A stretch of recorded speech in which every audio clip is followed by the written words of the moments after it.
Y'all already know. High Note Hip Hop is like my home of, you know, where it all goes down. Like, this is my home. Like, this is me right here. Yo, it's the kid Tory Lanez, aka Argentina Fargo. You're watching High Note Hip Hop. Hey, bitch, I'm back in here to show you I'm the nigga. When I think of Argentina, better yet, when you think of Argentina, you probably think, you know, I don't know, something foreign, something out of here, something, you know? That's kind of what I look at it as. Just like, when I think of Argentina, I think of something foreign, you know? Fargo, when I hear Fargo, sometimes I think of the bank, like Wells Fargo, you know? And I'm a Canadian dude, you know, and a lot of my shit is done in America and other places. And I feel like when people see me, it's like you're looking at foreign money, you know, so it's like foreign banking at the same time. So I call it RG Fargo, Argentina Fargo, Argentina for foreign, and then Fargo for banking, foreign money. You see me put the money in the duffel, Argentina Fargo. Tory Lanez was actually like, both of those names were given to me at different times. So Lanez was like a name given to me by actually a janitor. His name was Hakeem when I lived like in Atlanta. And boom, I used to run around the streets. And like as a kid, like, you know, we didn't care about like traffic and stoplights and stuff. We was doing stupid wild shit. We used to play like, as the cars are coming, hookah, running across the street quick. And he called me Lanez because of that, you feel me? And as I got a little older and I started wanting to rap, I wanted people to call me Notorious.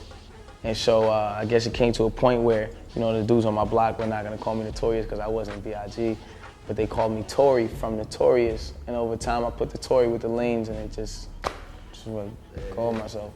Toronto music is probably some of the most different music, at least to me. I feel like we grow up a certain way and certain things happen to us as we grow up that you know, the music just ends up being what it is. And plus, you know, we're one of the most multicultural places. And really, like, you know, with a lot of the dudes, even that whole OVO situation over there, like, you know, signing more dudes, and it's you know, Party, The Weeknd, Drake, Legit, all those dudes over there. And you know, you got the whole one umbrella over here, which is us. We got, you know, my shit, my brother shit, Sos Couture, Brooks. You know, certain things that I feel like as a whole, it's just, we're all just uprising, you know what I'm saying? And everyone's just, you know, trying to get to the top and trying to make better music. I feel like, you know, the four strongest Toronto artists were, you know, Drake, me, The Weeknd, and Party Next Door right now, just as far as what you listen to. And I feel like what's great about that whole dynamic is that we're all different people, but we make music and it's like, I hear music from them sometimes, I'm like, damn, dog, that shit is so dope. I wish I made that song, you know what I'm saying? And I feel like, you know, I may make songs that maybe they may feel that way about, you know what I'm saying? And sometimes it's like, I feel like it's just like, we all just strive to be better, and the more better music comes out, it's like the more the next person is gonna strive to be better and to do better, you know? So I think it's just on the uprising.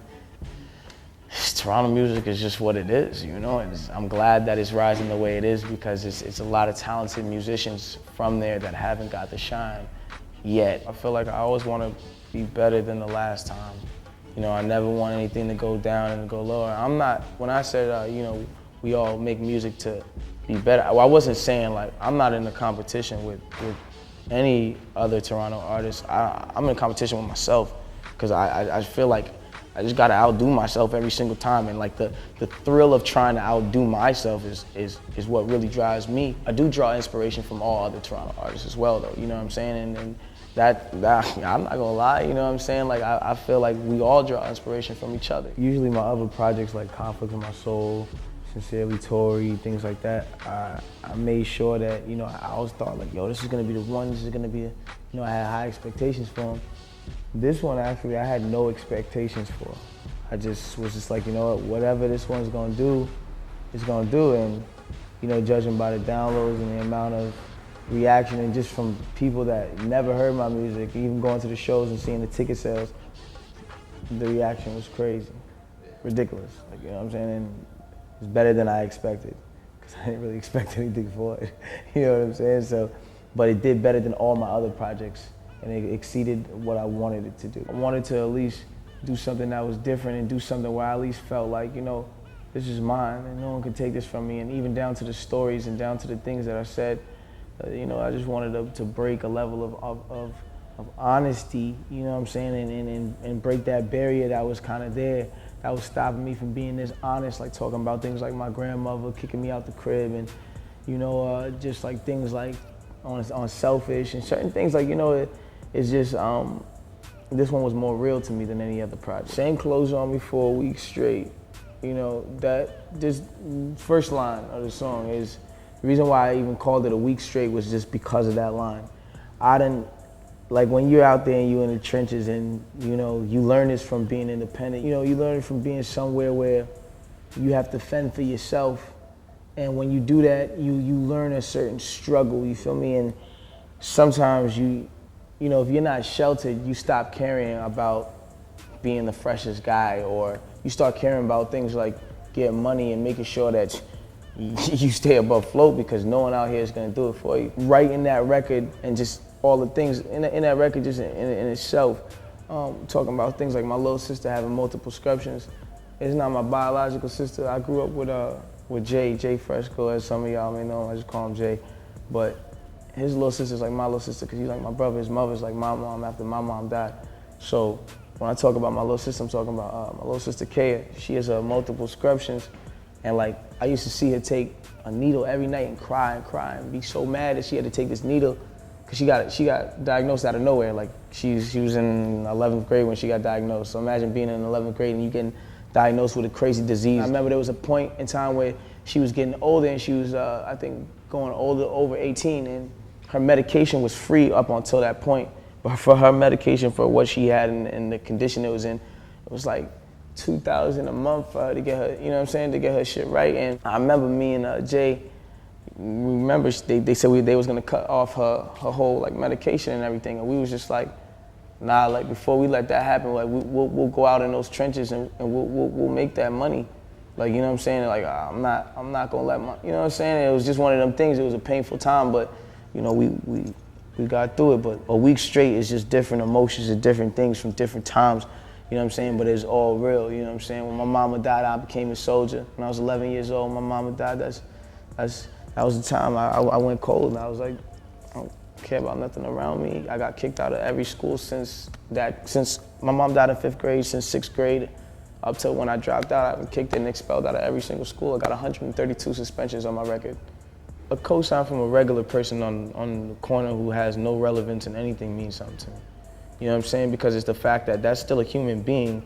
Like, yeah, you know, Larry over here may not get the recognition as Jay-Z, but there's nothing that makes Larry different than Jay-Z. You know what I'm saying? We're all humans, nigga. We all put our pants one leg at a time, you know what I'm saying? Like, we all, like, everybody is an equal, you know what I'm saying? And just the fact that Larry feels ecstatic about my shit makes me feel great, because Larry's gonna go tell Tom, Dick, and Jane, fucking, you know what I'm saying? Like, that my shit is hot. See, I'm my own girl. You know, it's not really too much to really say about the situation. I wasn't surprised at her response, you know, of course. Shout out to her, man.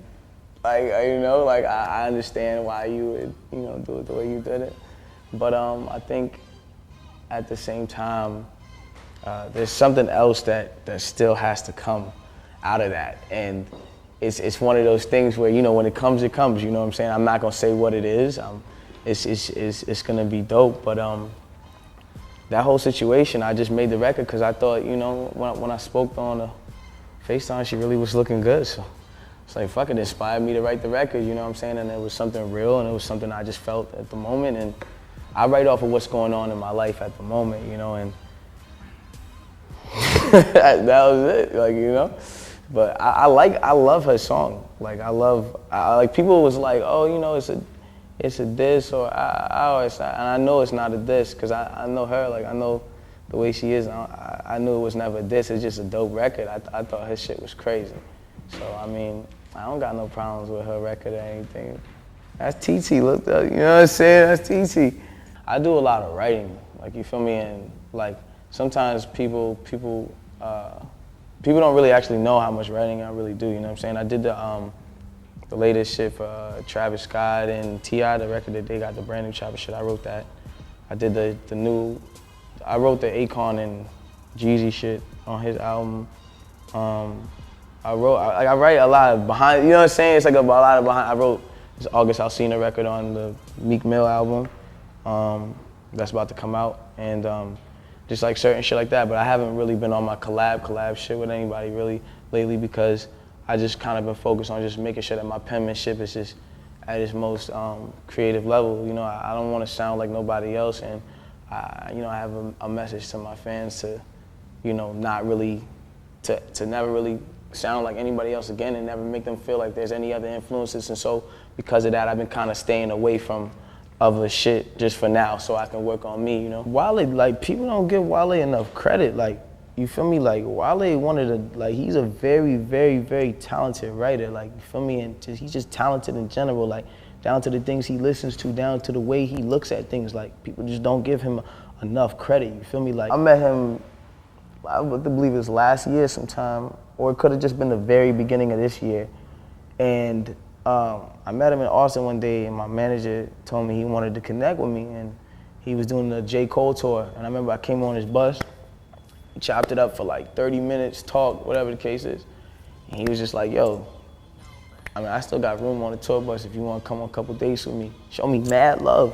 I was like, for sure, why not? When we boom, we start going to other cities, and then one day he was like, yo, you want to come out on stage, Tory? Just come sing to the, you know what I'm saying? And I was like, hell yeah, you know what I'm saying?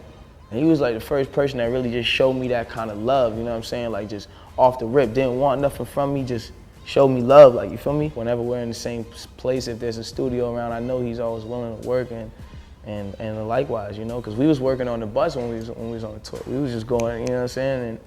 And I know it's gonna be new music coming from us. I just want y'all all to know that from this moment on, it's over. Just want all the competition to know it's over. I just want all y'all people out there, especially because this is hot new hip hop, right? This is where the home of thousands of musicians are gonna come from. I just want y'all all to know that, like, it's really over. Like, if you gonna come with it, because Fargo here now. You know what I'm saying? And that's not a joke. Like, that's dead ass. And I want my citizens of Swave Nation to understand, and all my people who aren't citizens yet and will be citizens of Swave Nation to understand that this is the movement to be with. One umbrella Swave Nation. Just take over. And that's it. So what we're gonna do right now is we have all the fans standing out here in the rain, so I want to see how loud they can get. We're in New York, man. You gotta get pretty loud to be too loud. What's up, everybody? Who's a better blonde? I think he's killing it. Yeah, you be the only one on that one. Snoop Dogg looks pretty hot in that picture. Timbo the king, you know what I'm saying? Timbo is one of the most original producers of all time in this hip hop game.